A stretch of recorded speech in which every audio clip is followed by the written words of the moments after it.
कल दोपहर मैं काम से बाजार में पंसारी की दुकान पर गया। मुझसे पहले उसकी दुकान पर एक महिला वहां पर खड़ी थी। उस महिला के हाथ में एक डलिया में लड्डू गोपाल जी थे। हालांकि जो वस्तु मुझे चाहिए थी वह उनकी दुकान पर नहीं थी, परंतु मैं डलिया में ठाकुर जी को देखकर रुक गया। मुझे गोपाल जी कुछ व्याकुल से दिखे। मैंने ठाकुर जी से पूछा, और मेरी सरकार कहाँ घूम रहे हो आप? ठाकुर जी बोले, मत पूछ बाबा, पिछले 2 घंटे से बाजार में भूखा प्यासा घुमा रही है। प्यास के मारे मेरा कंठ सूखा जा रहा है। आपने स्वयं गन्ने का जूस पी लिया, 2 प्लेट दही भल्ले भी खा लिए, और मेरी बारी में अपरस की सेवा है।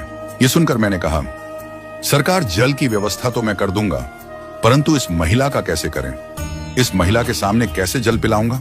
ठाकुर जी बोले, बाबा तू जल लेकर आ, मैं कुछ उपाय बताता हूं। मैं पास में ही एक दुकान पर गया और एक पानी की बोतल ले आया। ठाकुर जी बोले, अब इस महिला को बोल यह अपना पर्स चाट वाले की दुकान पर भूल कर आई है। मैंने महिला से बोला, आप अभी दही भल्ले खाकर आए हो क्या? महिला इधर उधर अपने देखने लगी। वो सोच रही थी, कहीं मेरे कपड़ों पर कोई चटनी तो नहीं लगी है। महिला ने मुझसे पूछा, आपको कैसे पता? मैंने कहा, जी मैं अभी उधर से ही आ रहा हूं। वो चाट की दुकान वाला मेरा जानकार है। उसी ने मुझे बताया कि बाबा एक महिला जिनके हाथ में ठाकुर जी हैं, यदि आपको दिखें तो उसको कहना कि वो अपना पर्स मेरी दुकान पर भूल गई हैं। अब उस महिला की सांस रुक गई। वो कहने लगी, हाय राम, मेरे पर्स में तो कुछ गहने और 10,000 रुपए हैं।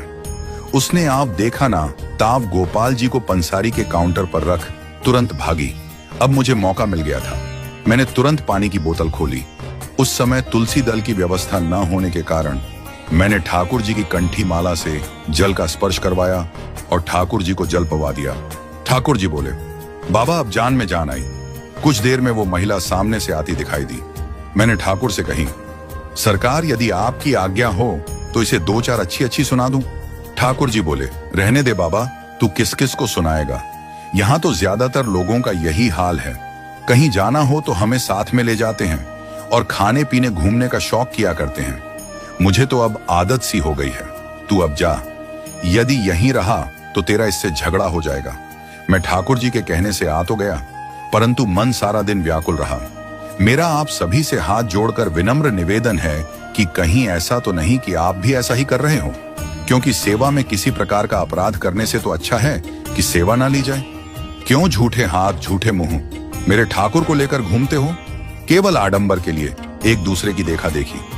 मत दुखी करो यूं डलिया में ले जाकर मेरे गोपाल जी को।